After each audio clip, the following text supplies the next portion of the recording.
Jesus, I would say no doubt lived as a person, but to the extent of what he did, I'm not sure. If he comes walking into where I work, shows me the signs of the stigmata and tells me he's the Son of God, I might start believing. I don't believe in God, first of all. Maybe because I grew up in like an age of science. I have a lot of different thoughts and theories on Jesus, but I don't think coming back from the dead's really possible.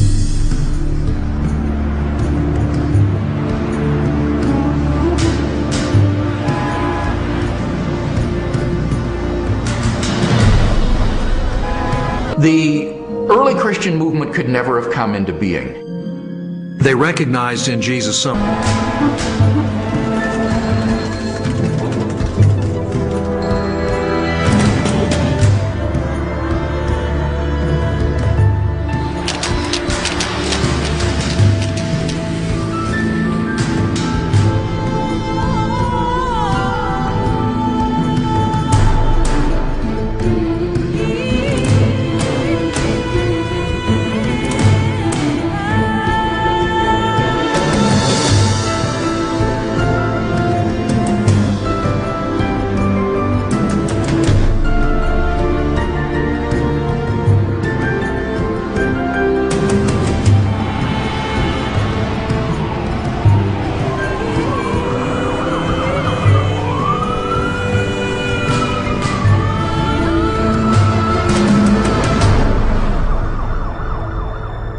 I just thought the idea of an all-powerful, all-loving creator of the universe was just an absurd idea on the surface of it. It wasn't even worth my time to check out. As far as Jesus was concerned, I thought that if he existed, and I wasn't sure whether or not he ever did, he was probably a nice guy, he was probably an excellent teacher, but he certainly wasn't the Messiah, and he certainly wasn't the Son of God. Now, my wife was more in spiritual neutral. She was more of an agnostic, whereas I was more antagonistic toward Christians. I just didn't know where all the pieces fit together. I didn't know who Jesus was or how he fit into the picture. Lee was antagonistic towards God. I was simply confused. There really was no room for God in my relationship with Leslie when we were dating and when we got married, but you know what? We were happy. We didn't have any problem with that. When I first started going to church, Lee responded very negatively. He basically told me that this is not what he had signed up for. That when we had gotten married, he had life planned in a way that did not involve church. My biggest fear with Leslie was that she was going to turn into some religious prude or something, and I thought nothing good can possibly come out of this. But even though I had all these negative ideas of things that were going to happen, in the ensuing months I began to see positive changes in her character and in her values and the way she related to me and the children. And it was winsome and it was attractive. And so when she invited me to go to church with her on January the 20th of 1980, I thought, you know what, I'm going to go. Get her out of this cult, that she's gotten involved in. He did go in with his reporter's notebook so he could take notes and try to find the scandal. Well, the pastor gave a talk that day called Basic Christianity, and he just systematically laid out what it is that Christians believe. And my mind was blown because I had all these misconceptions, and he really did straighten me out on a lot of things. And I remember walking out that day saying two things. First of all, I was still an atheist. He didn't convince me that day that God exists. But secondly, I realized if this is true, this has huge implications for my life. Lee's approach was very different from mine. Mine was mostly a heart issue. I wanted to know that God was real, and the way that was real for me was experientially. And for Lee, it was more about documentation, about being able to have facts that proved it true. Well, I was a journalist, so there was really no problem with me picking up the phone and calling a scholar and saying, hey, I'm Lee Strobel, I'm with the Chicago Tribune. I'd like some background information about the New Testament. And so I would do that, and I thought it was going to be so easy to expose the fallacious thinking behind Christianity. But as it turned out, it took me almost 2 years of my life to investigate these issues. It really was, in a sense, the most exciting story I'd ever pursued as a journalist. I think, unfortunately, because the documents, the New Testament and specifically, were written so far after Jesus' death, that it's really hard to say. I don't know know of myself that it was real. I was not there, but people were there at that time. So their account of things that happened back 2,000 years ago has been passed down. As an attorney, I rely on evidence. And so, it would be tough to get evidence at this late date. Well, I began my investigation by looking at the gospel accounts. How did I know that the New Testament was telling me the truth when it talked about Jesus? Now, obviously, I didn't accept the New Testament as being the inspired Word of God. I certainly didn't accept it as being inerrant. But what I had to accept it as being, which it undeniably is a set of ancient historical documents. And I knew that historians had criteria that they could apply to determine whether or not these documents are trustworthy. So those are the kind of people who I pursued. I went after the heavy hitters. I went after the expert witnesses who could help me sort through these issues. J.P. Moreland, Biola University. Mark Strauss, Bethel Seminary. Craig Blomberg, Denver Seminary.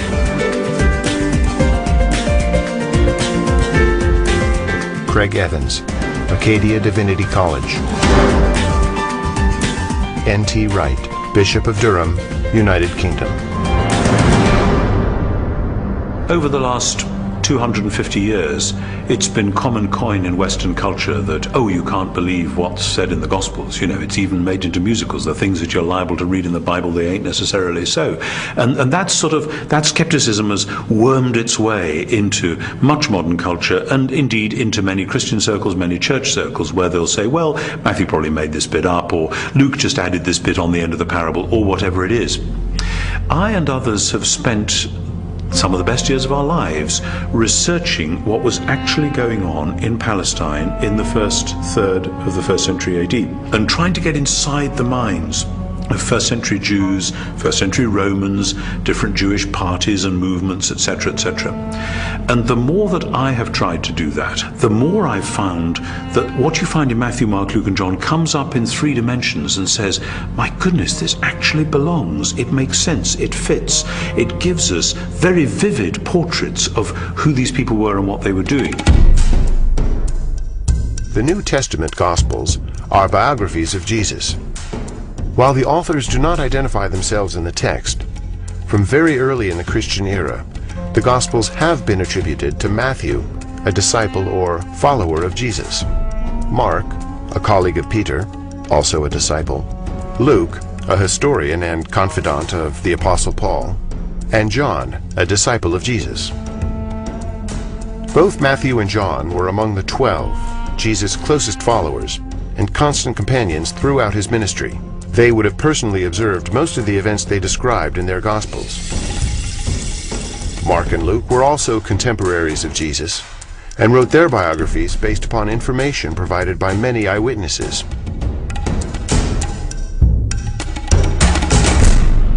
I knew from my years as a legal journalist the importance of eyewitness testimony. In fact, the first question that anybody asks is, how many eyeballs are there? How many eyewitnesses do you actually have? And I needed to determine whether or not contemporary scholars have ascertained whether or not the Gospels are rooted in eyewitness testimony. It's become evident to scholars of the first century that the Gospels were actually attempts to write biographies of Jesus. Now, not in the modern sense, because the Gospels are not particularly interested in his early years. But when it comes to Jesus' adult life and his activities, these are biographies. They're very clearly attempts by eyewitnesses to describe exactly what Jesus said and did, and the consensus of New Testament scholarship has moved in that direction. Many have undertaken to draw up an account of the things that have been fulfilled among us, just as they were handed down to us by those who from the first were eyewitnesses and servants of the Word. Luke chapter 1, verses 1 and 2. Luke's Gospel begins with a prologue. It's actually one of the finest Greek sections in the whole New Testament. Luke was clearly a literary artist. But in that prologue, he points out that he has carefully investigated the material that he presents in the Gospels, that he's checked with eyewitness accounts, those who are actually present. If you read that prologue and you see this is the work of a historian, this was someone who has done his research. Therefore, since I myself have carefully investigated everything from the beginning, it seemed good also to me to write an orderly account for you, most excellent Theophilus, so that you may know the certainty of the things you have been taught. Luke chapter 1, verses 3 and 4. You have to understand that people in the first century valued eyewitness testimony. And this is why, from the 2nd century on, it was important to the early church fathers that the people who were alleged to have written the Gospels actually wrote them, and that they were eyewitnesses of the things they wrote. We have actually very early attestation of the authorship of the Gospels. The early church father Papias, for example, as recorded by the church historian Eusebius, identifies Mark's gospel as essentially the eyewitness account of Peter. Well, Papias was a disciple of the Apostle John, so we are only one generation removed from Jesus himself. That's a pretty close testimony, and strongly suggesting that, in fact, the Gospels are based on eyewitness accounts. Now, of course, it's not what you would have seen if you had a video camera there, because, after all, if you put a video camera on a street corner, even in Washington, you'd get politicians coming to and fro. You wouldn't actually have a story that would make sense. You'd have a string of random, unsorted events. That doesn't mean that none of it happened, that it's all made up. It's just to acknowledge what is blindingly obvious, that it has been edited and no doubt shaped by the needs of the community, because people tell the sort of stories that they want to tell, because this matters to us urgently here and now. Most historians date Jesus' birth between the years 7 and 4 BC, and his death no later than AD 33. Jesus' public ministry began with the choosing of his disciples and lasted approximately 3 years, culminating in the Passion Week and his trial and death. Scholars generally agree that the Gospel of Mark was written first, sometime between the years 60 and 75 in the 1st century. Matthew and Luke were probably authored shortly after, followed by the Gospel of John. The New Testament Gospels are by far our earliest and most reliable records of Jesus of Nazareth. All of the New Testament Gospels were written in the 1st century. Not only are they remarkably close to the events themselves, but in fact eyewitnesses are still around. If they were passing on untruths, if they were not passing on reliable history, then we would expect eyewitnesses to say, wait a minute, this isn't what happened. But eyewitnesses are around. Eyewitnesses could confirm what they said. All of the gospel writers either were eyewitnesses or interviewed eyewitnesses to gain the information that they gained about Jesus Christ. As I scrutinized the gospel accounts even further, I realized that it was important to find out not just whether or not the information was rooted in direct and indirect eyewitness testimony, but I needed to know, was this information reliably preserved during the time period before it was finally written down?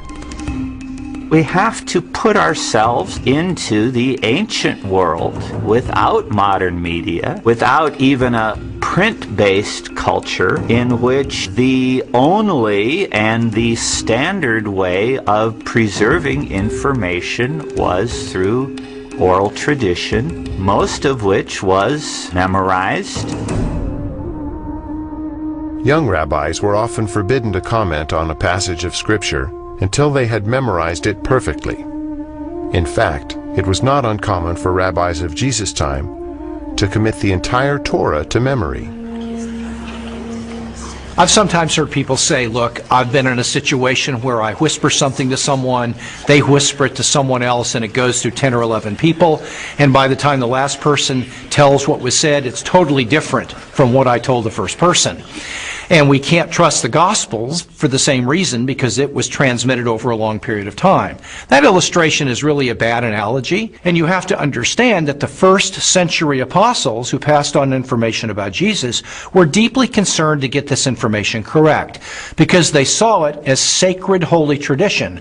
It wasn't about what Joe was eating for dinner last Wednesday night. In our day of instant media and everything has to be on film or tape recorded, we are more skeptical of oral tradition, but we don't really understand the nature of oral tradition. Oral tradition is a community event. A story is passed down by individuals within that community. Well, if they get it wrong, you've got an entire community that's going to correct them. So it is self-correcting all the way. These stories were passed on reliably because they were passed on by the community of disciples. In fact, we now have scholarly studies that have been done of oral cultures, and we know that through several generations, oral tradition can be preserved and passed on without changing a thing. Even though I became convinced that ancient cultures could pass along oral tradition reliably over time, I still had an obvious objection to the New Testament, and that was, isn't it really filled with contradictions? One of the issues people often raise is the question of apparent contradictions between the Synoptic Gospels, where there's a parallel story. For example, Matthew tells the story of 2 blind men being healed, whereas in Mark's account there's only 1 blind man. How can we get this contradiction? The vast majority of these apparent contradictions, however, are quite easily resolved.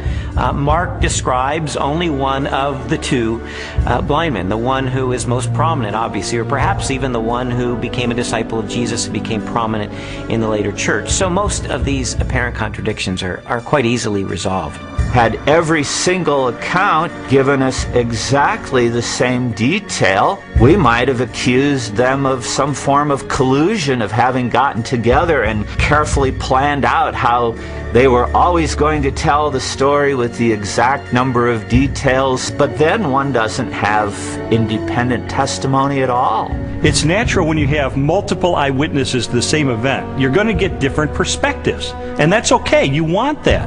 What you're looking for is a core to the testimony that's the same, that's consistent, even though there may be some variation in the incidental details. If you're in a court of law and you have multiple witnesses come in and testify to the exact same thing, the first objection that's brought up is to say collusion. They got together. They orchestrated their testimony, and their credibility is shot. The earliest known copies of the Gospels were written on sheets of papyrus and scrolls made of animal skins. They are among the oldest existing manuscripts of antiquity. The Codex Sinaiticus was authored between AD 330 and 350. It contains almost all of the New Testament and a significant portion of the Old, while the Codex Vaticanus from the same era is a nearly complete Greek copy of the entire Bible.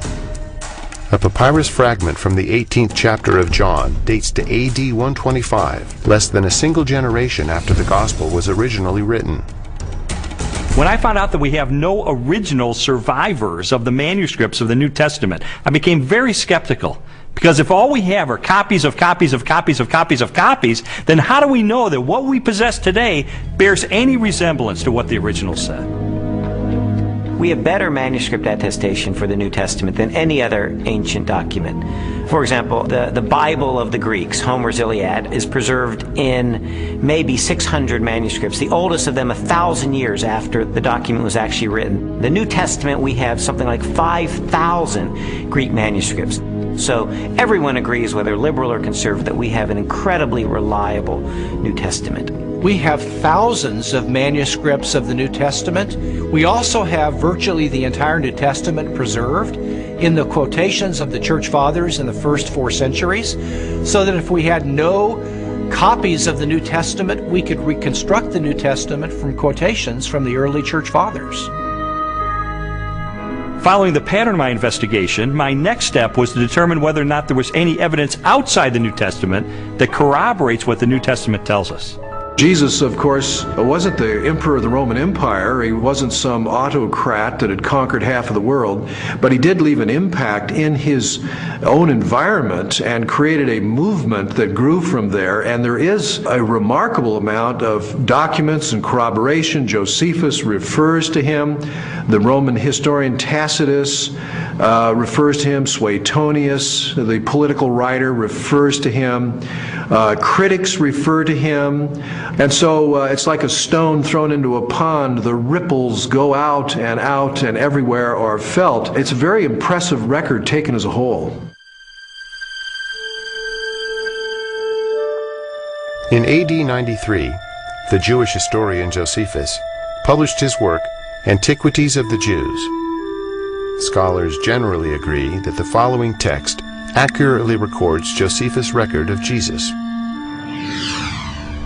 Now there was about this time Jesus, a wise man, for he was a doer of wonderful works, a teacher of such men as received the truth with pleasure. He drew over to him both many of the Jews and many of the Gentiles. When Pilate, at the suggestion of the principal men amongst us, had condemned him to the cross, those that loved him first did not forsake him. And the tribe of Christians, so named for him, are not extinct to this day. In a court of law, the rebuttal case is an opportunity for the other side to present their evidence. Well, in recent years, there's been a proliferation of books and articles about the so-called Gnostic Gospels. And I wanted to figure out, does this represent the mainstream of academic scholarship? The Gnostic Gospels are a collection of religious writings from the 2nd and 3rd centuries. They blend the teachings of Jesus with a variety of ancient philosophical beliefs. According to the tenets of Gnosticism, the universe was the creation of a flawed and wicked God. Therefore, all matter was evil. Salvation from this world could only be attained through secret knowledge about the spiritual nature of man. There's been a lot of talk about the Gnostic Gospels, the Gospel of Mary Magdalene, the Gospel of Philip, the Gospel of Thomas. These documents are almost universally recognized to be much later than the New Testament Gospels and not to record historically reliable material related to Jesus. Well, the New Testament Gospels give us a portrait of an early 1st century Palestinian Jesus of Nazareth. The Gospels from the 2nd century, which are mostly Gnostic Gospels, such as the Gospel of Judas, or the Gospel of Thomas, or the Gospel of Philip, or the Gospel of Mary, they give us a very different Jesus. Now you can pick and choose if you want. You can say, well, I like the 2nd century Gnostic Jesus better. Others might want the early 1st century Palestinian Jesus. But if you're going to be a scholar about it, and you're going to talk about, well, which Gospels really do give us earlier traditions that more reliably reflect the actual historical Jesus, you got to go with the New Testament Gospels every time. There's a view among some that there were all of these different competing views of Jesus Christ, and that the one that won out became the orthodox perspective of Christ reflected in the Gospels. All the evidence runs contrary to that. Jesus was a 1st century Jewish teacher who revealed and demonstrated himself to be the Messiah. That's the presentation we get in Matthew, Mark, Luke, and John, the New Testament Gospels. These later Gospels, these Gnostic Gospels, present a very different Jesus, almost a Greek philosopher, an esoteric Gnostic Jesus that's clearly not the authentic historical Jesus. What I've come to discover is that the Gospels in the New Testament, Matthew, Mark, Luke, and John, are our best sources for Jesus. And I've also found that they are reliable, and that from these sources we can form a picture that I believe is very accurate, that tells us about Jesus, what he taught, how he was perceived by his contemporaries, and what his life was really all about. Everything from Jesus' parables to his healings, to his controversies, to his warnings, and all of that, the reason they were telling this stuff is that not just it was good advice for them in their own day, but that it actually mattered, that it actually happened. And if it hadn't happened, you're into a totally different worldview, a worldview which is about ideas, which is about self-realization, hugely popular in our culture just now, discovering who I really am. You know, for goodness sake, Jesus didn't come to help me discover who I really am. He came to tell me who he knew I really was and to do something about it. And that's much better news. After a while, as the evidence would accumulate more and more, it was like there were these scales and they began to tip increasingly. And I began to go from a hard-hearted, cynical atheist to someone who was still skeptical, but who was more open-minded, maybe more of a spiritual seeker, someone who was willing to follow the evidence wherever it took me.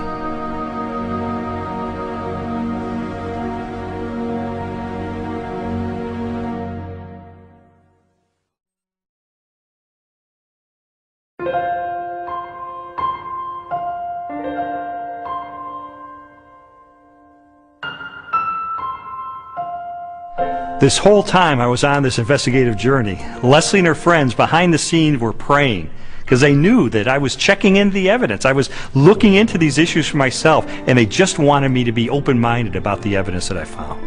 I was feeling like my whole world was opening up into something new and way more exciting and fulfilling than what we had been on. And it was that frustration of trying to help him to recognize that that was the case. Well, Leslie tried several things during this period to try to spur me on in my investigation. It didn't help very much. For instance, she would leave Bible tracts around the house, or she would take a Christian book and highlight certain passages and leave it open on a coffee table, things like that. And it really didn't help, but I told her it was not helping, and she understood that. But I think sort of the whole time she was holding her breath, because this was not a very smooth investigation.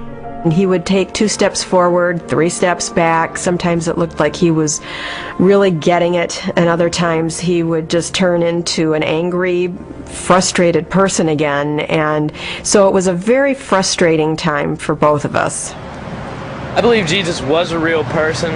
I believe he did live. I guess there are some exaggerations in the Bible, I'd have to say. I don't believe we'll ever know if Jesus was really what everyone thinks he is. I think it's a lot of folklore. I think it's a lot of historical misrepresentations. I think it's a lot of wishful thinking. But I don't think we know, and I don't think we'll ever know, and I don't think there's any way to prove what has been claimed about Jesus for all these years. The biographies of Jesus in the New Testament gave me a lot of information about him. But Christians were saying that he is the Son of God. That's a huge step to take to believe that. And so I sought out more scholars so I could pose to them this question: who was Jesus?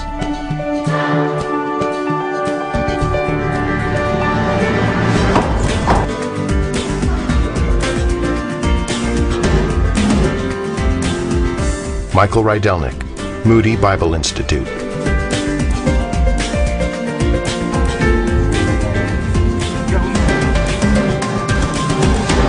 Ben Witherington, Asbury Seminary.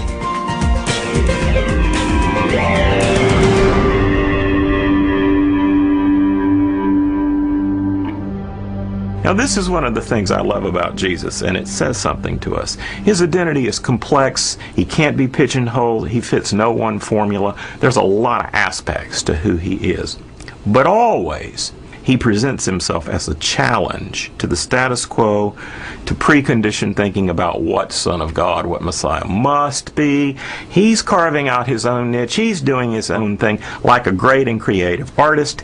He is not simply replicating anything from the past. He is taking bits and pieces of prophecies and ideas and wisdom literature and law and you name it, and he's made a whole new gumbo.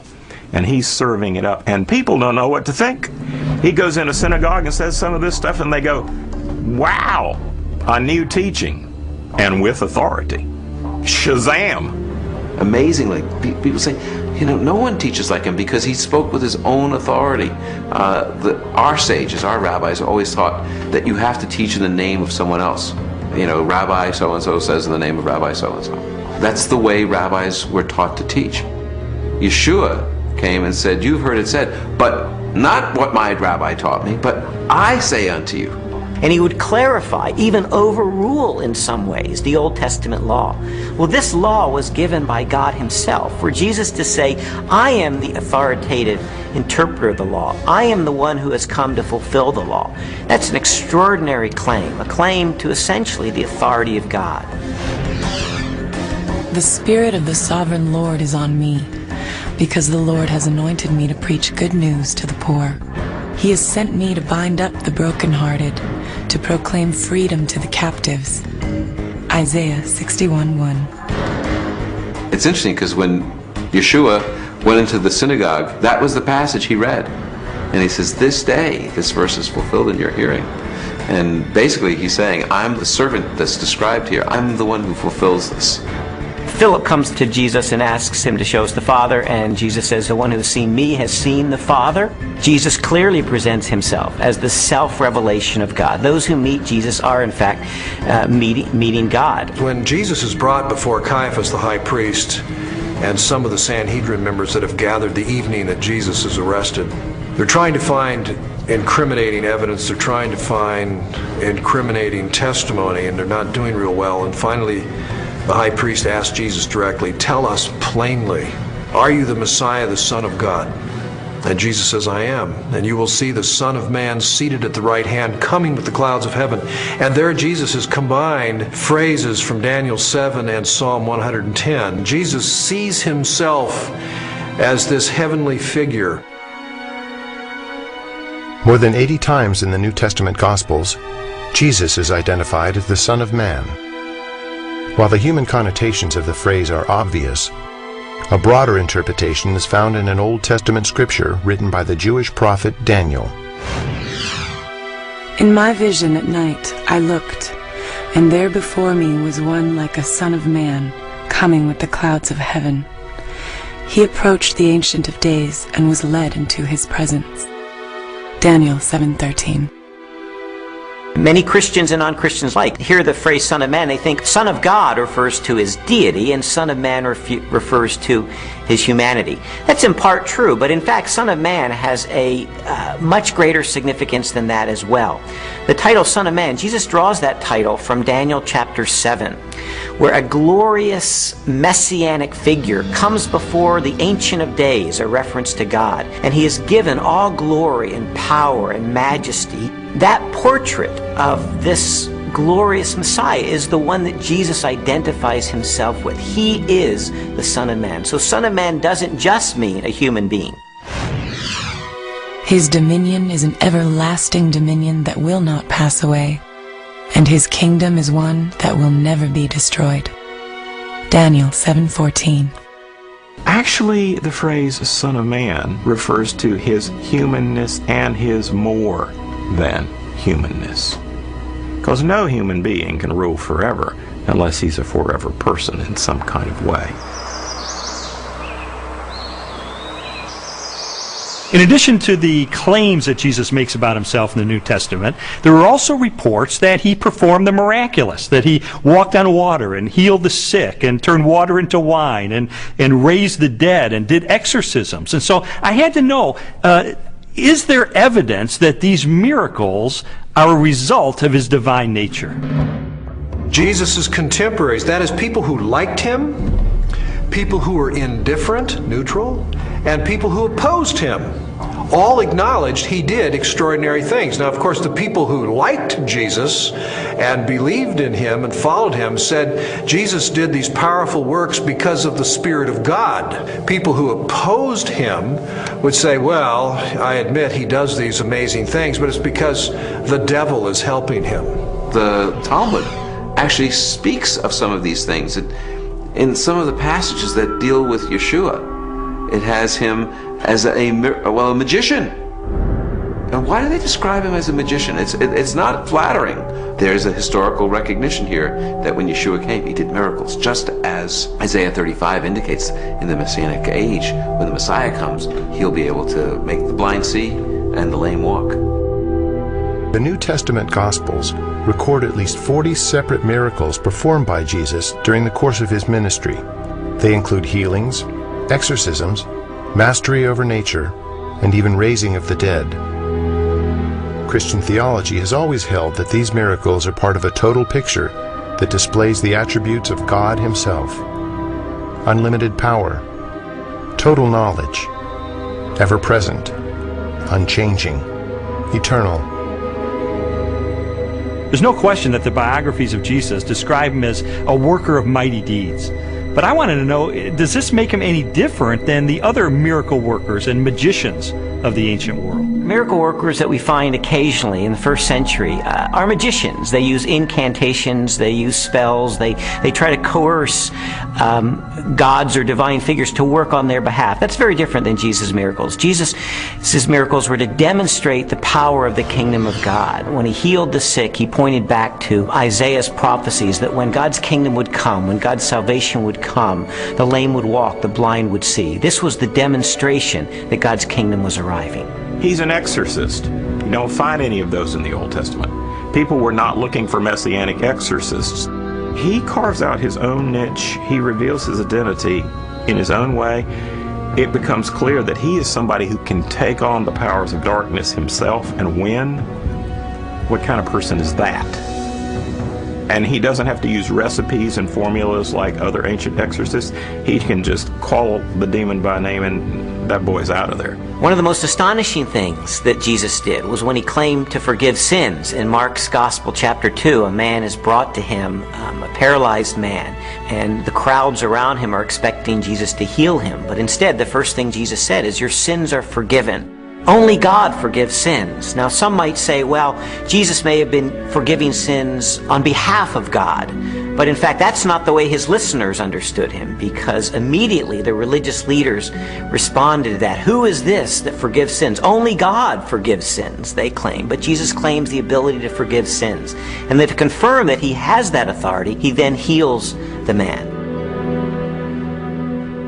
And so a very obvious question arises. That is Jesus the Messiah, the Christ, the Anointed One, the one sent by God to be the Savior of Israel and the world? Christians told me that there are dozens and dozens of ancient prophecies contained in the Old Testament of the Bible, and that they predict the coming of this Messiah, and that Jesus, against all mathematical odds, fulfilled those prophecies. And I thought, this is a little bit like the fingerprint evidence you see in a court of law. I remember covering one particular case where the murderer went through the purse of the victim, and he left one thumbprint on the cellophane wrapper of a package of cigarettes. And it was that thumbprint that led to his conviction for murder. And I thought, in an analogous way, could it be that these ancient prophecies are sort of like that thumbprint on the cellophane? Do they create a thumbprint that only Jesus Christ in all of history manages to match?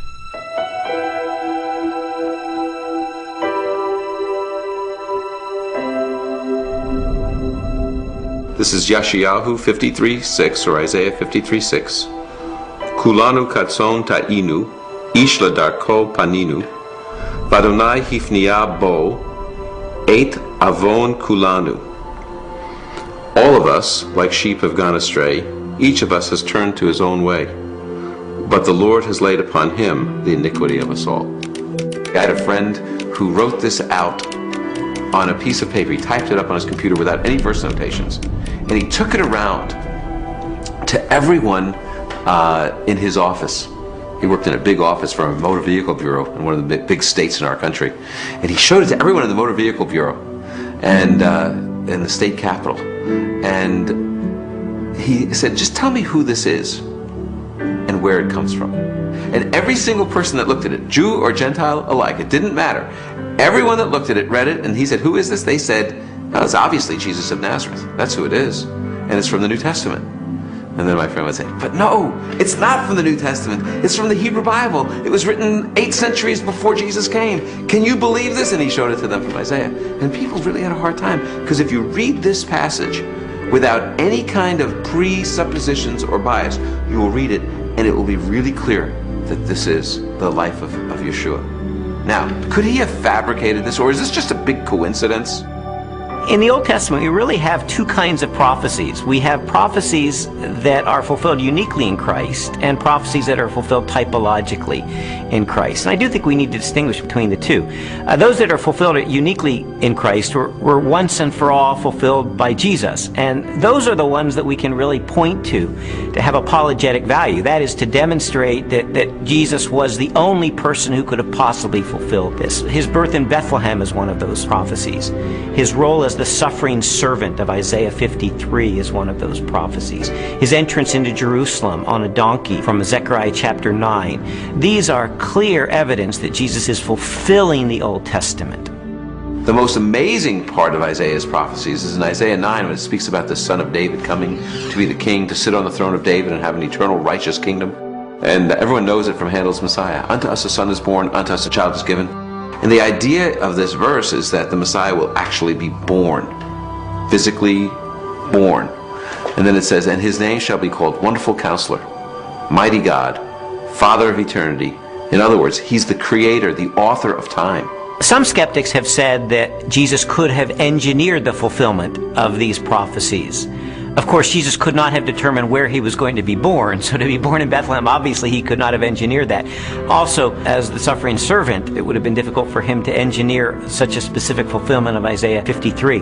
But on the other hand, the fact that Jesus performed certain actions that in fact fulfilled prophecies only demonstrates that he was indeed the Messiah. Anyone who enters Jerusalem riding on a donkey, in obvious fulfillment of Zechariah 9:9, is saying, yes, I am the Messiah. So we certainly have a glimpse in that fulfilled prophecy of the self-consciousness of Jesus, that he truly believed that he was the Messiah.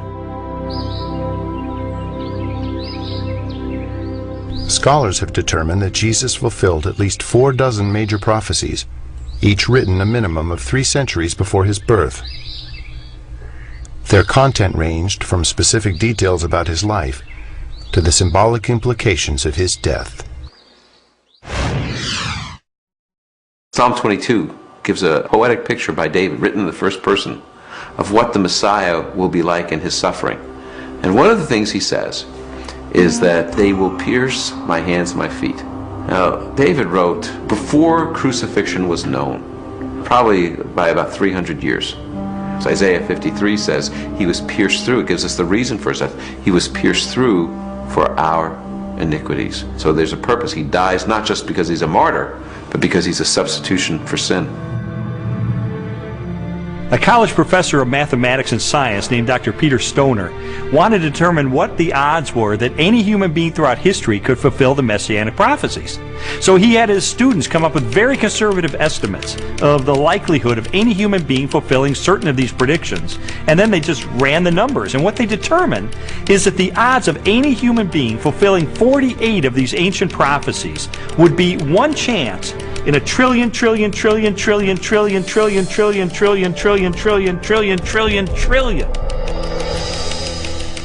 It is mathematically virtually impossible. To me, just as significant as all of those unique prophecies that were fulfilled in Christ is the complete drama of the Old Testament. The fact that the Old Testament is the story, the narrative of God's redemptive movement, his movement to deliver and save humanity. And Jesus is the climax of that movement. He is the climax of salvation history, the one who brings it off to fulfillment. You read the Old Testament, it's building. Jesus arrives on the scene and he is the fulfillment. And he recognizes himself clearly as the climax of God's plan of salvation for all humanity. This whole case was sort of like one of those jigsaw puzzles where you don't know what the ultimate picture is going to be. You just put together the pieces, and as I was putting together all of the evidence, it started to take shape, and I sort of stepped back and I could see that it was a portrait of Jesus Christ.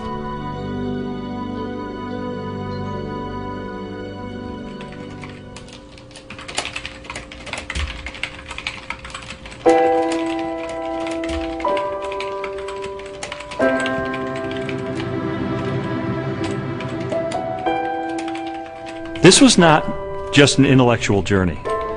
There was a very real emotional component to this, because I would find things along the way that would challenge me and my worldview on a very deep level. And I would recoil from it, and I wouldn't want to believe it. And there were so many reasons why I didn't want there to be a God, because I did not want to be held accountable for my life. I didn't know at the time why Lee was so angry. I thought it was just being stubborn. He says, after coming through it, that it was conviction. It seemed that the more Leslie's values were changing and her character was being transformed and the way she related to me and the children was changing, it would highlight the contrast with my life. I was feeling fearful and angry as well that he was being affected by it in the way that he was. The truth is, I felt like I was losing Leslie. She was being pulled away from me into this Christian subculture. I didn't fit in there. I'm the atheist. I'm the skeptic. And yet I felt like she was being pulled away, and I loved her. I didn't want to lose her. And it got to the point where I was so angry over the whole thing. One day I just reared back and I kicked a hole in our living room wall, just out of rage over the situation. It was a very ugly scene right in front of Leslie, right in front of our little girl. They were crying, and I didn't want to lose her.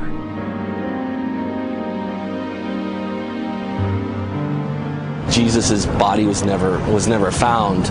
And so and they predicted it. Well, you know, he talked about it, and it was predicted, and it happened. I mean, it's this easy. It's as simple as that. We just tend to complicate it, man. No, not physically, not his physical body. So when they came the following morning and rolled back the great stone in front of the tomb, and he wasn't there. No, it must have been dark in that. I don't know. They must have missed him. No, I don't think physically a physical body can rise. I don't think that he was yanked out of that, or physically walked out and walked down the street and met with him. It just doesn't make any sense to me. For more than a year, I'd investigated the historical record for the reliability of the New Testament. I'd looked at the identity of Jesus. But now was time to look at the ultimate evidence for who he really was, the purported resurrection of Jesus from the dead. And for that, I went to the best scholars that I could track down.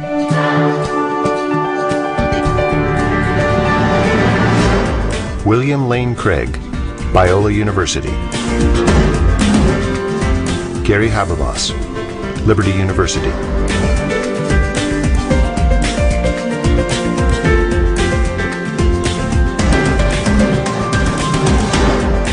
Michael Licona, North American Mission Board.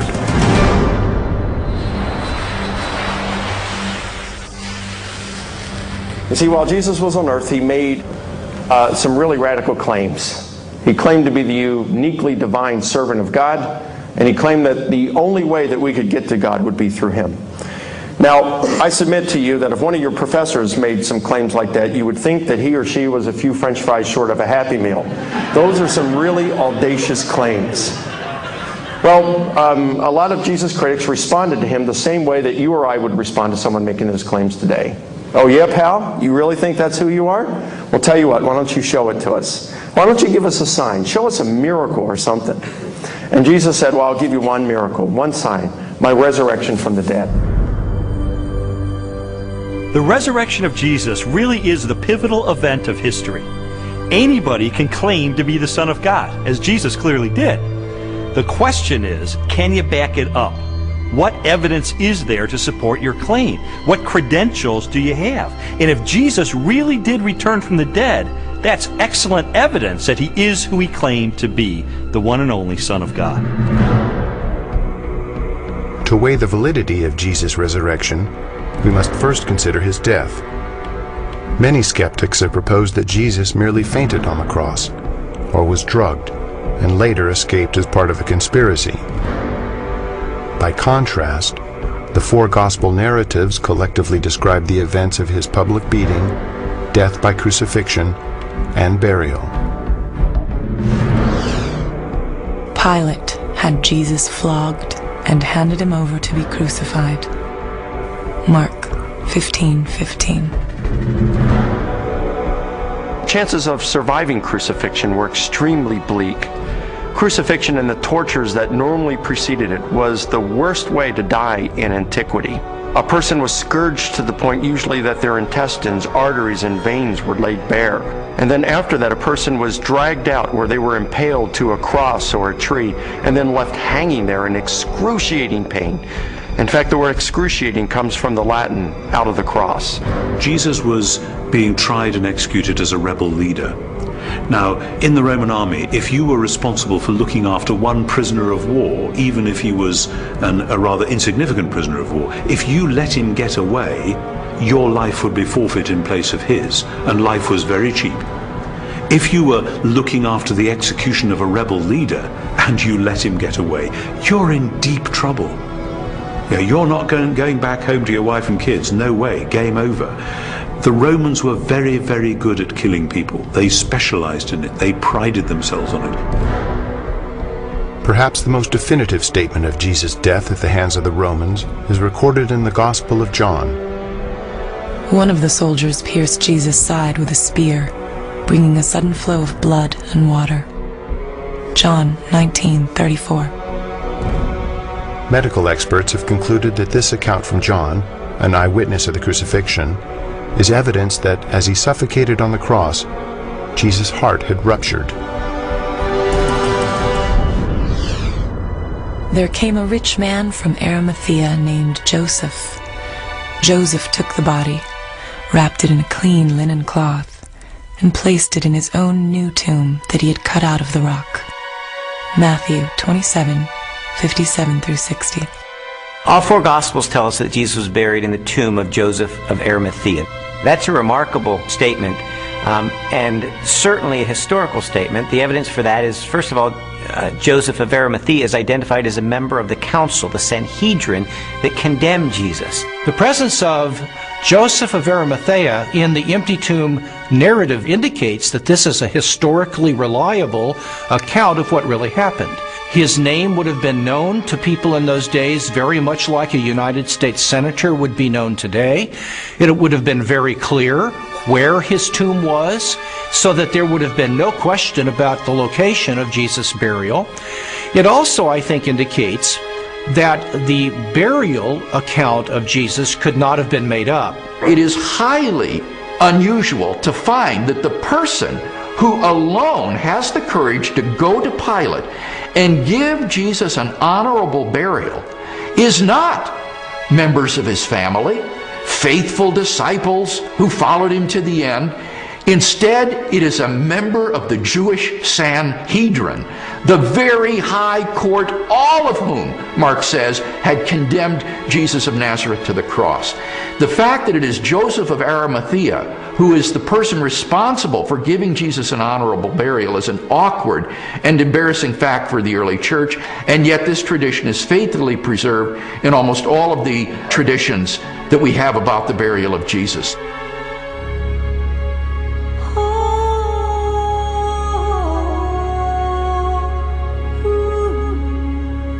If Jesus really was killed by the Romans, if his body really was buried in the tomb of Joseph of Arimathea, then the next focus of my investigation became obvious. On the first Sunday after the crucifixion, was the tomb of Jesus Christ really empty? On the first day of the week, very early in the morning, the women took the spices they had prepared and went to the tomb. Luke 24:1. The empty tomb story also has a very embarrassing feature of it that is preserved in the memory of the early church, namely the discovery of the empty tomb by women. Now, in order to appreciate this, you have to understand something of the status of women in Palestinian Jewish society. In that society, which was a patriarchal society, women were frankly second-class citizens.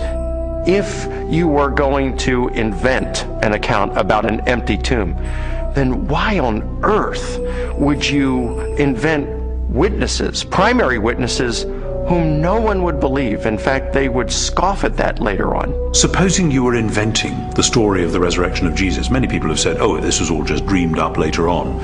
Well, how would you have done that? The one thing you wouldn't have done would have been to have not only a woman, but a woman who's got nobody quite knows what, but a fairly shady past, as your prime witness. And yet there she is, Mary Magdalene, in Matthew, Mark, Luke, and particularly in John. And already by the middle of the 2nd century, the pagans are sneering, oh, this is just based on the testimony of hysterical women, you can't believe that. But the early Christians stuck to their story, they stuck to their guns, they stuck to the women. They said this is how it was. Now, they just would never have made that up. And that actually has enormous ramifications. If this is how the story was, and they didn't change it to airbrush Mary out, then this really must have been what happened on that first Easter day. The chief priests devised a plan. They gave the soldiers a large sum of money, telling them, "You are to say, his disciples came during the night and stole him away while we were asleep." Matthew 28:12 and 13. Matthew reports that the Jewish authorities were claiming that the disciples of Jesus had stolen his corpse. And this is verified by Justin and Tertullian a little bit later on, saying that the Jewish leaders were still saying the same thing in their day. Now here's the question. If the body is still in the tomb, why are you saying that the disciples had stolen it? Well, if you think about that, the claim that the body was stolen confirms that Jesus' enemies acknowledged that the tomb was empty. If you've got a stolen body, you must have an empty tomb. If the tomb was not empty, Jesus' opponents would surely have gone and got the body and shown it as soon as the disciples began proclaiming the resurrection. I found the evidence for the empty tomb very convincing, but you know what? That didn't tell me what happened to Jesus. Is it true that hundreds of people really saw him alive after the crucifixion? My research took me to a letter that the Apostle Paul wrote to the church at Corinth, and it contains the earliest passage of all about what happened to the resurrected Jesus. He was raised on the third day. He appeared to Peter and then to the 12. After that, he appeared to more than 500 of the brothers at the same time. Then he appeared to James, then to all of the apostles. And last of all, he appeared to me. 1 Corinthians 15, 4-8. Paul, who is a first-generation Christian, having met and seen the resurrected Jesus, describes resurrection appearances to Peter, to the apostles, to James, and finally to himself. And he also mentions 500 people who saw Jesus alive. So we have eyewitness, first-hand account of someone who himself saw Jesus alive and knows of 500 people or so who saw Jesus alive. That's extraordinarily strong evidence. These people, Paul tells us, were still alive at the time that he was telling the Corinthians about it. And his implication is we have hundreds of people who actually saw Jesus risen from the dead. If you don't believe me, you can ask them about it because they're still alive. In 1 Corinthians 15, Paul tells the Corinthian church that he passed on what he received. He uses the language, actually, of a formal transfer of tradition. What he received, and then he describes the resurrection of Jesus Christ and the resurrection appearances. This confirms for us that the accounts of the resurrection were creedal tradition that were passed on to Paul.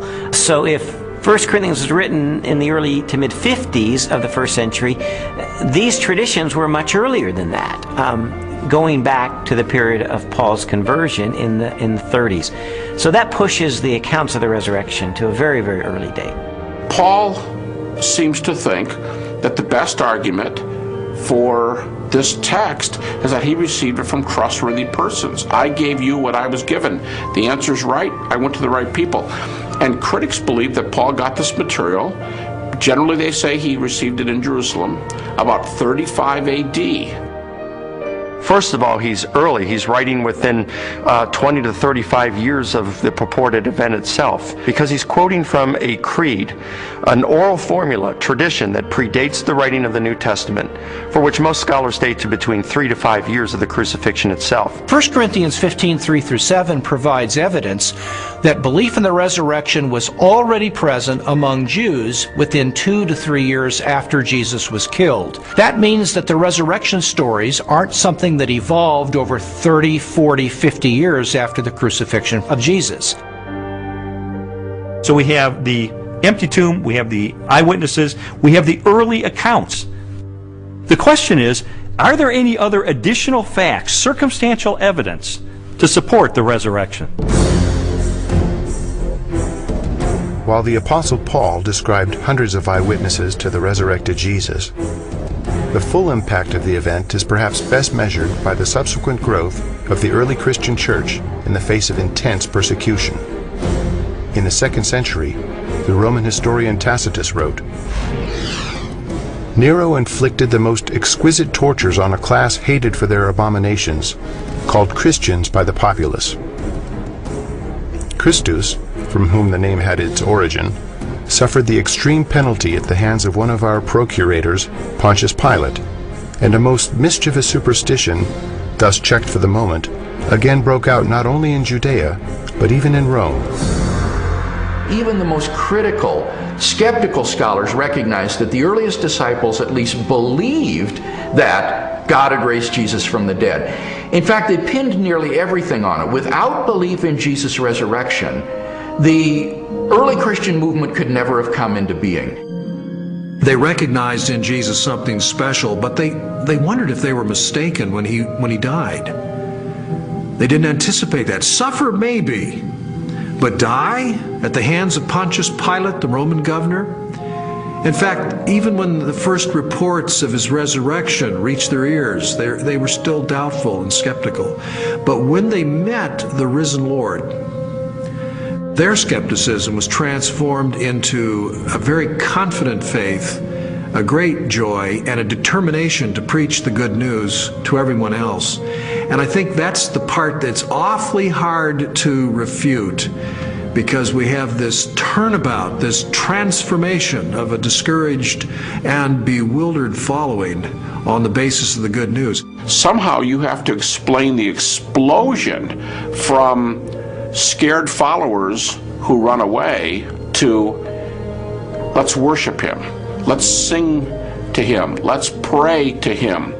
If there was no resurrection, and more to the point, if there was no resurrection appearances of Jesus, to those who doubted and were discouraged and denied and betrayed Jesus, we would not be sitting here talking about this today. Other messianic figures had risen in the past, had claimed to be somebody, and had been suppressed and killed by the Romans. Yet no movement arose around those dead messiahs. But these disciples of Jesus were willing to go to the ends of the earth proclaiming the gospel message. Were willing to suffer and die for that. The transformation from a bunch of defeated cowards to boldly, fearlessly proclaiming the gospel, even to the point of death, to me confirms that something happened on that first Easter morning. I have worked much harder, been in prison more frequently, been flogged more severely, and been exposed to death again and again. 2 Corinthians 11:23. After Jesus' crucifixion, the disciples lived lives of hardship for 20, 30, 40 years, suffered greatly in their ministries, and eventually suffered martyrdom and execution without recanting for their belief that they had seen Jesus risen from the dead. I mean, what were they gaining? Were they becoming rich? They're running around the countryside. They're in some cases abandoning their family for periods of time so they can preach. What they got for their efforts is death in many cases. You also have to remember that the disciples died not just for something they believed was true. They died for something they actually saw with their own eyes. It's much more difficult to explain that away than it is for someone who dies for a belief and they're sincerely wrong. I came across a bit of evidence I really found fascinating. James was a half-brother of Jesus, and he was not a believer in Jesus during Jesus' lifetime, but he later died the death of a martyr as a leader of the local church. In a similar way, Saul of Tarsus was a persecutor of Christians, and yet he later becomes the Apostle Paul, this incredible missionary. So I had to ask myself, what led to this radical transformation of these skeptics? Sometimes people will come to believe something they wish to be true. If you believe hard enough that a person is loving and kind, you can talk yourself into believing that, even though the person is not loving and kind. It's very, very difficult, however, to explain people coming to believe something that they're actually standing against.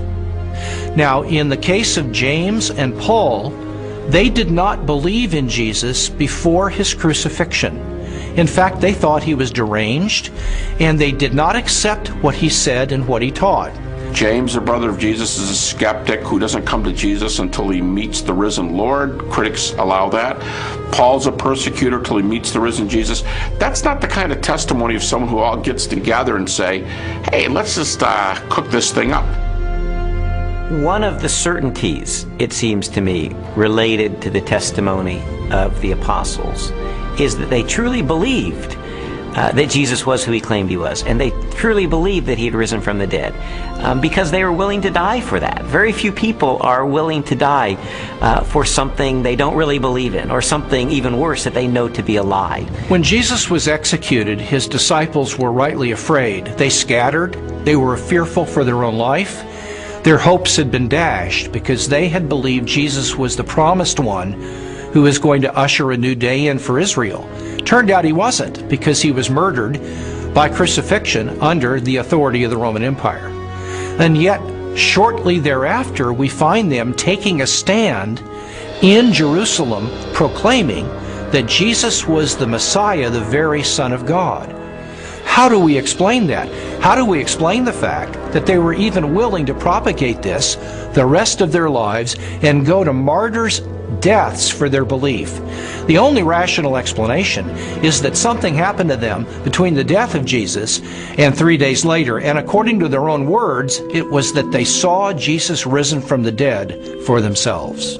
People have often said, and I think it's a perfectly fair position, that okay, there aren't actually any good alternative hypotheses for how you explain the rise of early Christianity, but because we know as an absolute fact which we're not prepared to let go of, that nobody ever rises from the dead, then there must in fact be some other alternative hypothesis.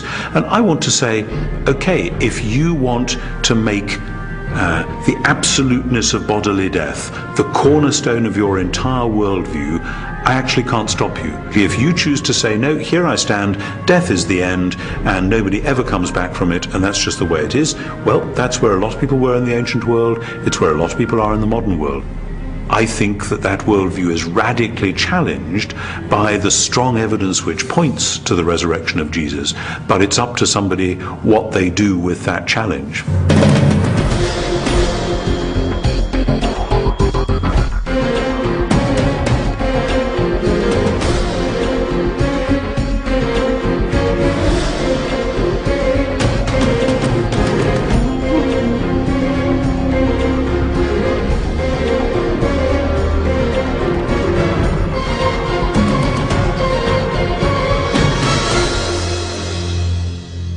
The evidence accumulated over time until November the 8th of 1981, which is sort of when I reached a critical mass. I remember going alone in my room, and I took a yellow legal pad and put a line down the middle, and on one side I started to list all of the evidence I had encountered for Jesus Christ being the Son of God, and on the other side all the negative evidence against that. And I wrote page after page, and finally I put my pen down and I said, wait a minute. In light of this avalanche of evidence pointing toward the truth of Christianity, it would require more faith for me to maintain my atheism than to become a follower of Jesus Christ. And so that's the moment that I decided, consistent with the evidence, the most logical, the most rational step I could take was a step of faith in the same direction the evidence was pointing, and put my trust in Jesus. And after I did that, I thought, maybe Leslie would like to hear about this. I thought it was too good to be true. My heart was pounding. I was in tears. I was so excited. I just threw my arms around him and kissed him and hugged him and told him how I'd been praying and how lots of people had been praying that this day would come. She threw her arms around me and she said, "You hard-hearted son of a Baptist," she said, "I've been telling you this for 2 years. I mean, come on." And that began a transformational process for me, where over time my philosophy and my attitudes, relationships, parenting, worldview, all of that began to change over time for good, really for good. When Lee became a Christian, his whole life started to change, to the extent that our 5-year-old daughter, who also saw those changes, went to her Sunday school teacher and told her that she wanted Jesus to do in her life what he had done in her daddy's life. Jesus said, "You shall know the truth, and the truth will set you free." And that's my story.